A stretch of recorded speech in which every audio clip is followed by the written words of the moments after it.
Bienvenue à tous à cette édition du journal sur Canal Congo Télévision.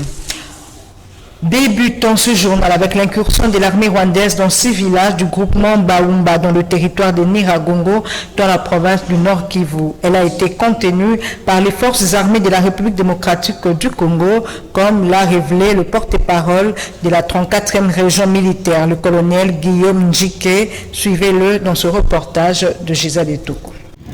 Kibumba, kibumba, banyaona wanaingia kibumba, kibumba. Kibumba, atake, tunakimbia, tunarudia nyuma, atake na kwa nguvu. Une psycho généralisée s'est observée ce lundi dans au moins 6 villages du groupement Baumba en territoire de Nyiragongo, près de la ville de Goma, chef-lieu de la province du Nord Kivu, suite à l'incursion des militaires rwandais Force RDF, des militaires qui ont été arrêtés dans la matinée par les autorités congolaises. Des populations ont crié à l'envahissement de la République démocratique du Congo par l'armée rwandaise suite aux tirs provoqués par cet incident. Le colonel Guillaume Njike Kakose, porte-parole de la 34e région militaire. Le secteur opérationnel Nord Kivu Soukula 2 confirme l'incursion des éléments de RDF sur les sols congolais. Et ces éléments ont eu à occuper 6 villages. Et ils sont arrivés jusqu'à 200 mètres de la route nationale numéro 2. C'est après l'arrivée du renfort des forces armées de la République démocratique du Congo que ces éléments ont rebroussé chemin. Voilà pourquoi il y a eu cette agitation à Kibumba dans la matinée d'aujourd'hui. Nous sommes tous membres de la structure appelée mécanisme conjoint de vérification élargi. Et ce mécanisme sera saisi incessamment. Et c'est ce mécanisme qui pourra parler du mobile qui a poussé à ce que ces amis de RDF puissent entrer sur le sol congolais. Tenez que nous avons récupéré une arme des éléments de RDF que nous allons présenter incessamment à la presse, mais aussi nous avons enregistré des pillages d'après les informations que nous avons. Donc dans leur retranchement, il y aurait eu pillage. Donc voilà ce que vous devez retenir. Dans les heures qui suivent, on pourra vous parler d'un bilan définitif par rapport à cette incursion. Autre chose, l'entérinement des membres du bureau de la centrale électorale par les élus du peuple lors de la plénière du week-end dernier à l'Assemblée nationale n'a pas laissé indifférent le secrétaire général d'Ensemble pour la République qui qualifie cet acte d'irresponsable. Il est interrogé par Dadi Louindamo. Je voudrais rappeler que à l'occasion de ces négociations, l'approche de désigner les gens par groupe parlementaire avait été proposée par nous. Elle a été rejetée par le président de l'Assemblée nationale et ceux qui l'accompagnaient dans la négociation.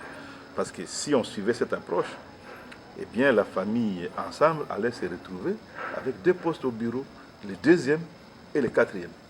Parce que nous avons le 2e et le 4e groupe parlementaire en importance numérique.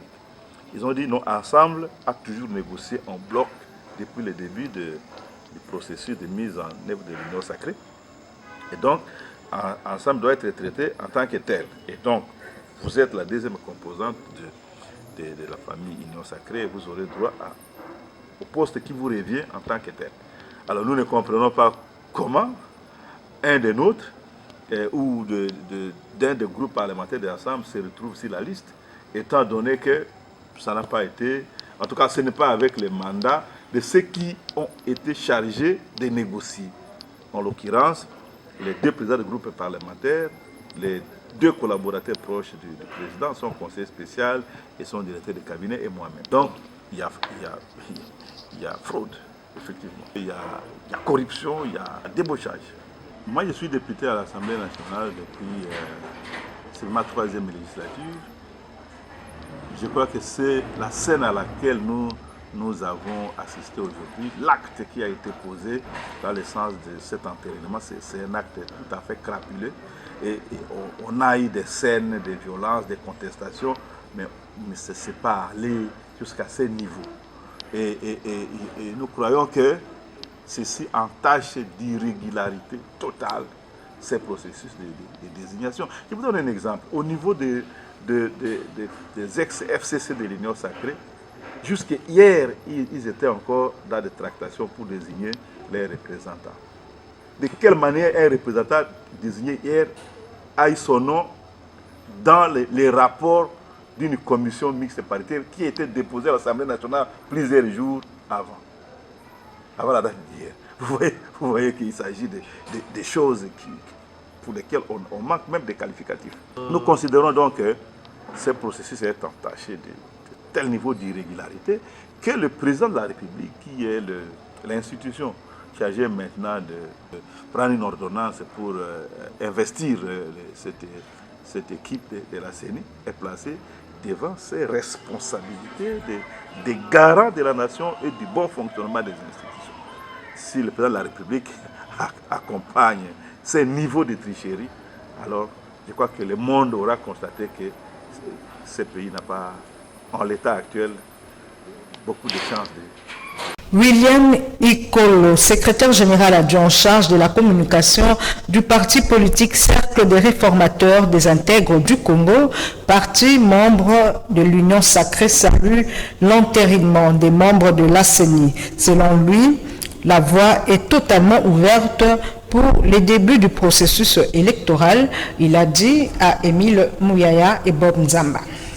L'entérinement des membres du bureau de la Commission électorale nationale indépendante avec la tête d'affiche Denis Kadima le samedi dernier par l'Assemblée nationale est salué par le secrétaire général adjoint en charge de la communication du parti politique Cercle des réformateurs des intègres du Congo, parti cher à Stéphane Mbombo, membre de l'Union sacrée. À en croire William Ikolo, cet acte vise à éviter l'usure de temps pour l'organisation des bonnes élections. D'abord, comme tous les Congolais, je pense que je fais un grand ouf de soulagement. Je pense que nous sortons d'une séquence qui n'a que trop duré. Nous étions sur de bonnes voies où 6 confessions religieuses avaient désigné donc un candidat. 2 n'étaient pas pour cet avis-là et je pense que la lecture des textes suffisait amplement à pouvoir entériner cette candidature. Je pense que pour une question toute simple, c'est qu'il y a beaucoup de personnes dans ce pays qui ont considéré que nous pouvons enfin entrer dans une phase qui est indispensable parce que n'oubliez jamais que derrière le mur des élections se trouve la situation sociale des Congolais. Derrière ce mur des élections se trouve la solution à pas mal de problèmes. Il y a des familles qui souffrent, il y a des millions de Congolais qui sont dans une attente de l'action publique. Et cette action publique était suspendue au bon vouloir de quelques individus. C'était inacceptable. Qui peut parler de forcing aujourd'hui alors que le pays est suspendu sur le sort de quelques personnes, quelques individus à peine? Qui peut parler de forcing? Qui peut parler de forcing lorsque il faut simplement lire la loi? Il faut lire simplement les articles. Pourquoi ces articles sont là? Est-ce que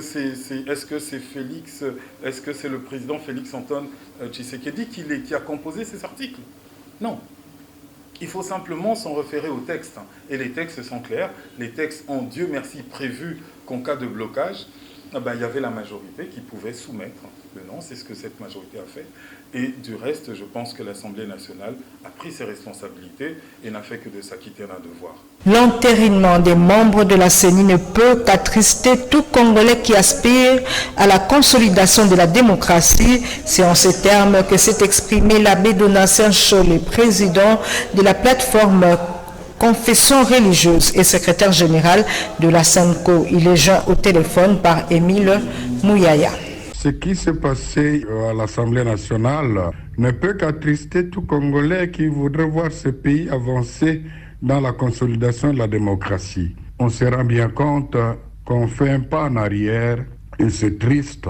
Mais si on regarde le passé, on se souviendra qu'une bonne partie de ces députés n'ont pas été votés, mais ils ont été fabriqués dans les laboratoires de la CENI. C'est à cela qu'on voudrait nous amener. Est-ce que le président Félix prendrait la responsabilité historique de retourner le pays en arrière plutôt que de voler vers la démocratie?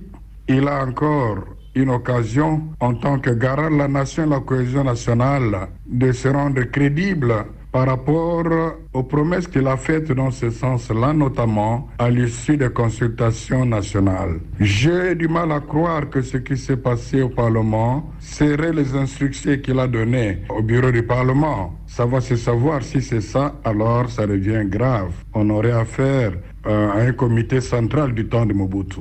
Affaire RAM, on en parle encore dans ce journal. Les activistes pro-démocratie s'insurgent contre le manque de respect vis-à-vis du ministre de Pété-Antique Kibasa Maliba, car disent-ils que la gestion de la taxe RAM est pilotée par l'ARPTC, structure de la présidence de la République. De ce fait, ils mettent en garde toute personne mal intentionnée voulant saper l'image du ministre des Pété-Antique. Dieudonné Kaninda est rapporteur. Suivez-le au micro de Maxime Macabou. Membres de différents mouvements citoyens et acteurs de la société civile et les collectifs des sportifs soutenant le chef de l'État, suivons avec indignation le débat sur la taxe RAM et nous insurgeons contre le manque de respect qui caractérise beaucoup de jeunes de la société civile et quelques députés nationaux, dont certains se prennent d'aller plus loin en traitant le ministre d'escroc et de tout le nom des oiseaux. Surtout que le RAM n'est pas une taxe, mais plutôt une rémunération de services dont la gestion quotidienne ne revient pas au ministre Kibasa, mais plutôt à la RTPC, qui est un service rattaché à la présidence de la République. Et quant à ce stade, s'il y a opacité dans la gestion des fonds, comme on veut le faire croire au monde, c'est plutôt l'RTPC de s'expliquer et non faire porter la croix à quelqu'un qui n'a rien à voir en cela.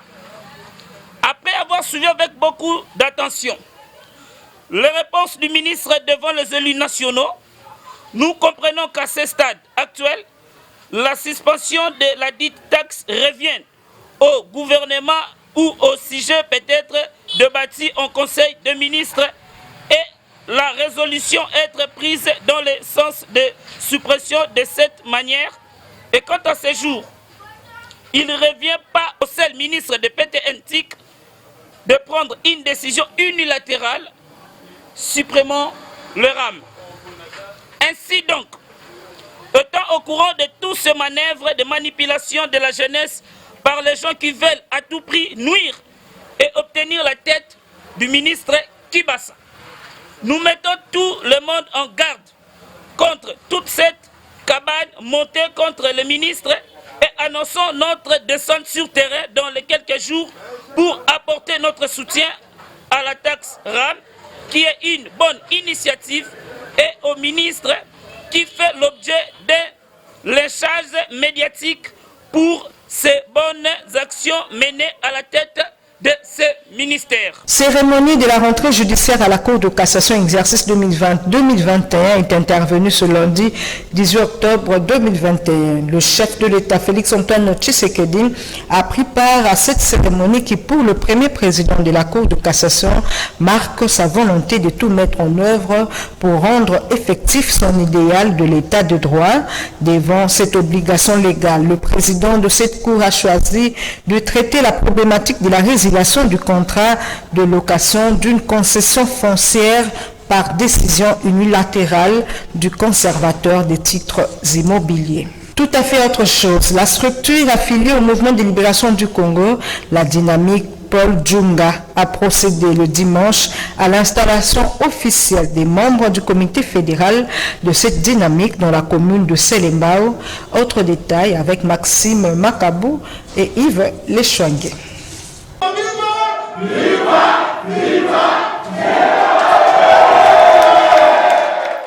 C'est dans une ambiance de chaleur qu'a été installé le dimanche 17 octobre 2021, ici, en la salle polyvalente La Gazelle, le membre du comité fédéral de la dynamique Maître Paul Djunga dans la commune de Selembao. Ces derniers auront pour mission principale de déceler les différents problèmes auxquels fait face la population de ces coins de la capitale en vue de trouver ensemble des solutions idoines. Ainsi, dans son adresse, le secrétaire général de la dynamique, Maître Paul Djunga, Justin Kabea, de rappeler à l'opinion que la dite dynamique est une association affiliée au mouvement de libération du Congo MLC, tout en se félicitant de l'adhésion massive de la population de Selembao dans les projets et être disposé d'accompagner Maître Paul Djunga en faveur de l'installation de la dynamique dans les 7 communes qui comptent la circonscription de la Funa.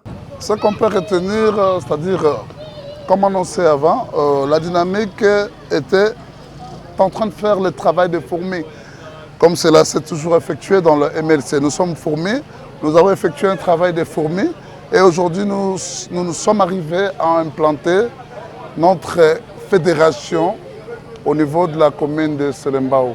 Alors, ce qu'on peut retenir est que Selembao, une très grande commune parmi les communes de la Funa, qui n'est pas aussi facile à convaincre, et ils nous ont bien capté, bien réussi, et surtout que la dynamique est en train de présenter en premier lieu la vision que prône le président national du MLC, qui est M. Jean-Pierre Bemba, et puis ce que prônent les promoteurs de cette dynamique, en l'occurrence, je cite la personne de Maître Paul Djunga.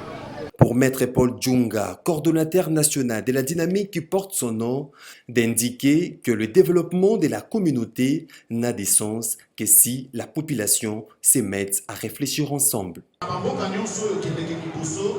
n'est pas que l'État est ayaka, c'est vrai que l'État est garant. Il y a développement à Boka, mais chaque groupement, chaque communauté, il faut qu'on se prenne en charge, qu'on ait une initiative pour évoluer. C'est l'essence justement où il y a dynamique, où l'autonomie et changer et faire avancer la carte de la structure. Le comité fédéral de la commune de Selembao sera dirigé par Espérant Mbokolo et secondé par Arsène Bamboka. Notez par ailleurs que la dynamique Maître Paul Djunga s'inscrit dans la droite ligne de la vision politique du mouvement de libération du Congo de Jean-Pierre Bemba Agombo.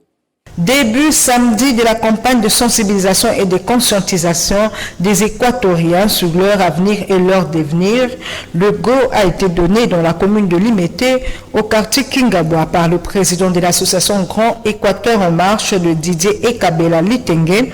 Autre détail avec Lola Kinyamba. Le président du Grand Équateur en marche reprend son bâton des pèlerins. Cette fois-ci, à travers la campagne de sensibilisation et de conscientisation des Équatoriens sur leur avenir et leur devenir à travers les 24 communes de la capitale. Point de départ de cette campagne, la commune de Limete au quartier Kingabwa. Nous sommes partis d'un constat selon lequel les Équatoriens veulent vivre leur propre vie et refusent de vivre l'histoire. L'histoire des Équatoriens est bien connue de tous les Congolais. Ce sont des laissés pour compte dans tous les gouvernements qui se sont succédés depuis l'arrivée de Moïse Kabila jusqu'à ce jour. C'est comme ça que nous sommes décidés avec le comité directeur de nous mobiliser, de sensibiliser les Équatoriens afin qu'ils prennent conscience du sort qui est le leur et qu'ils deviennent compétitifs et participent réellement à la formation de la richesse nationale comme tous les Congolais. Et résoudre évidemment tous les problèmes sociaux qui se formatent et qui se dirigeantent au niveau de l'Équateur et qui divisent les Équatoriens entre eux. C'est une foule immense qui adhère à cette vision de Didier Kabela Litenge qui veut voir les Équatoriens devenir compétitifs et vivre leur histoire. Quelques participants à cette cérémonie de lancement de cette campagne n'ont pas manqué de mots. Lelo toyambi président ya Grand Équateur en marche ayaki visite na Kingabwa pour na kolendisa ba libota apesa mateya oya kokakalakisa na bandeko o bamiye ba mutu na mutu valeur na ye na kati ya société. yango ayaki lelo toyambi ene sengo toyoki nyonso ya tei mpona kolendisa surtout bajeune oyo baza kokanisaki baza na ntina te na mboka oyo mais baza na valeur malamu soki bayebi komibatela soki mpe bakotosa oyo batangisi bango toyaki likambo mabe te eza likambo président ayaki ya bangala ayaki asolana libota na kati ya bangala tosololi na famille esuki mpe na ndenge ya kimia Équateur asala nini yango biso ba mama tozala na kanda toza na pasi na motema likambo Équateur ezolekela biso eolekela biso masuwa eza te tokoma mona pasi bongo likambo wana Équateur ekufa kaka boye Didier Kabela telema na Équateur telema lokolo ekositangisa Équateur biso totie yo liboso biso toza na nsima na yo tokobonda nzambo ya Équateur azongisa bolingo ne na kati Équateur pe Équateur ezonga na bomoko bakaboli biso tokoma ba partage au côté Équateur ezala bote toza mama moko tata moko mokonzi moko. En santé, l'Organisation mondiale de la santé OMS a publié ce lundi 18 octobre le rapport mondial sur la tuberculose. Selon ce rapport, la pandémie de Covid-19 a annulé des années de progrès dans la fourniture de services essentiels de lutte contre la tuberculose et la réduction du fardeau de la maladie. Suivez. L'Organisation mondiale de la santé exprime sa grave préoccupation concernant les conclusions du rapport mondial sur la tuberculose 2021 publié ce lundi 19 octobre. De ce fait, l'OMS appelle à un financement accru et à se concentrer sur la sauvegarde de la vie des millions de personnes atteintes de tuberculose. Selon le dit rapport, la pandémie de Covid-19 a annulé des années de progrès dans la fourniture des services essentiels de lutte contre la tuberculose et la réduction du fardeau de la maladie. Les cibles mondiales de lutte contre cette maladie sont pour la plupart en retard, bien qu'il y ait quelques réussites nationales et régionales. L'impact le plus évident est une baisse globale importante du nombre de personnes nouvellement diagnostiquées avec la tuberculose et notifiées. Ce chiffre est passé de 7 millions en 2019 à 5 millions en 2020, une baisse de 18% par rapport au niveau de 2012 et bien en deçà de quelques 10 millions de personnes qui ont développé la tuberculose en 2020. 16 pays représentaient 93% de cette réduction avec l'Inde, l'Indonésie et les Philippines les plus touchées. Les données provisoires jusqu'en juin 2021 montrent les déficits persistants. L'accès réduit au diagnostic et au traitement de la tuberculose a entraîné une augmentation des décès dus à la tuberculose. Les meilleures estimations pour 2020 sont 1,3 million de décès dus à cette maladie parmi les personnes séronégatives et 241 000 supplémentaires parmi les personnes séropositives. Le total combiné revenant au niveau de 2017. Les baisses de l'incidence de la tuberculose enregistrées au cours des années précédentes se sont presque arrêtées. Ces impacts devraient être bien pires en 2021 et 2022. Des actions pour atténuer et inverser ces impacts sont requises de toute urgence. La priorité immédiate est de rétablir l'accès à la fourniture des services essentiels de lutte contre la tuberculose de manière à ce que les niveaux de détection et de traitement des cas de tuberculose puissent revenir à au moins les niveaux de 2019, en particulier dans les pays les plus gravement touchés. La campagne Zéro Érosion, initiée par le leader de Mongafula, Shadrack Ngwala, poursuit son bonhomme de chemin. Accompagné d'une foule immense, ce membre de l'ACDP a visité les différents ravins de ce coin de la capitale. Shadrack Ngwala invite les autorités compétentes de solutionner ce problème avant que cette partie du pays soit effacée de la carte géographique du Congo. Reportage Gisèle Etoko. Poursuite de la campagne Zéro Érosion par le leader de la commune de Mongafula, Shadrack Ngwala, qui a visité les différents projets dans sa municipalité le 7 octobre dernier.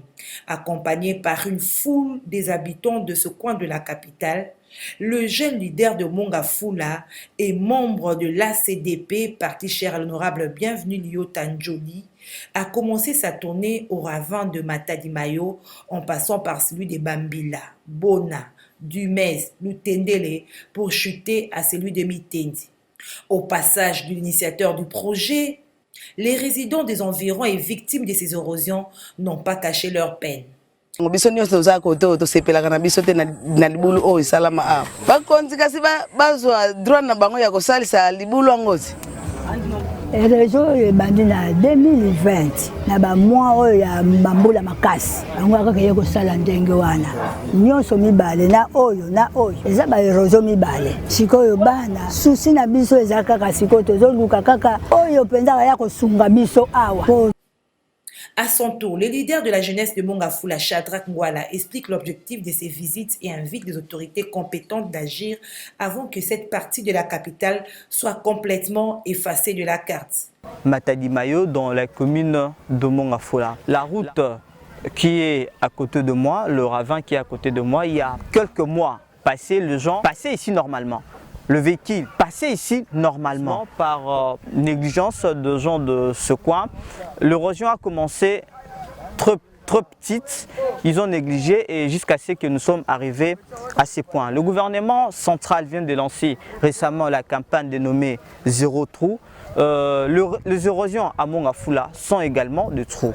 Il faudrait que le gouvernement de Warrior puisse s'impliquer au problème majeur de la commune de Mongafula qui est le problème des érosions. Le gouvernement ne doit pas demeurer indifférent. Le gouvernement ne doit pas rester silencieux si longtemps comme ça pour régler la situation des érosions dans la commune de Mongafula. Le député national qui est l'initiateur de la campagne Zéro Érosion qui vise à lutter contre le tête du ravin, lui il est député, il fait un effort de plaider au gouvernement. C'est au gouvernement central qui a le moyen, qui a le matériel, qui a la logistique qui peut faire que nous puissions lutter convenablement contre les érosions, le problème majeur qui nous dérange dans la commune de Mongafula.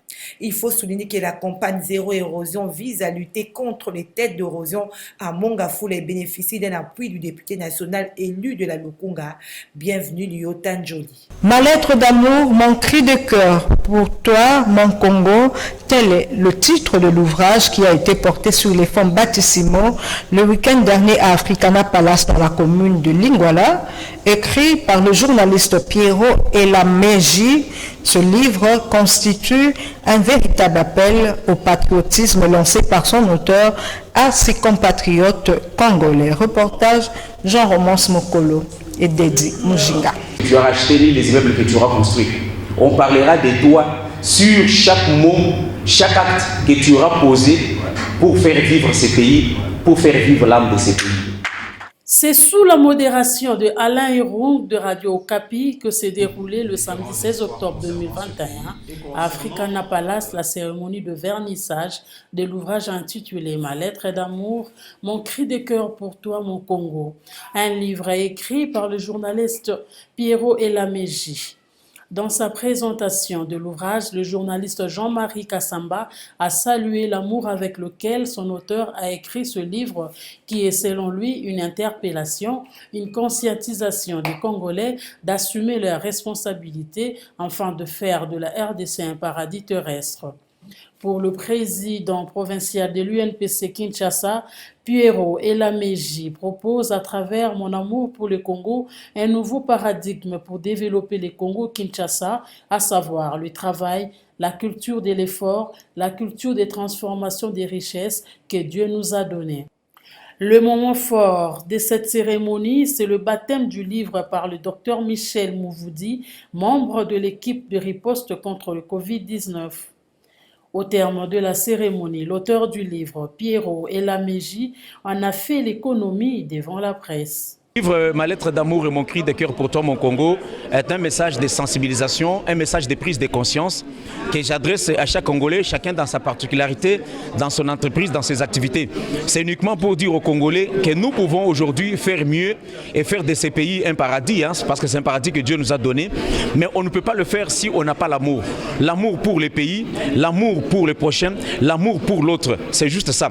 Dans ma lettre d'amour, vous allez trouver qu'il y a plusieurs lettres, une lettre adressée aux médecins, une lettre adressée aux journalistes, aux politiciens, une lettre adressée aux commerçants. C'est en fait un message de prise de conscience pour dire nous avons tellement fait du mal, mais nous pouvons nous arrêter et nous avons l'espoir que si nous prenons la décision aujourd'hui d'agir dans l'amour, dans la paix, dans la justice, nous pouvons faire du Congo un paradis, un grand pays que tout le monde peut aimer aujourd'hui. C'est ça vraiment le contenu central du livre Ma lettre d'amour et mon cri de cœur pour toi mon Congo.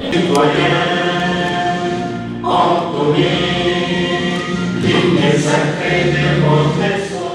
Deuxième tour des préliminaires de la Ligue des Champions et de la Coupe de Confédération de la CAF. 4 clubs congolais ont presté ce week-end sur différentes pelouses africaines.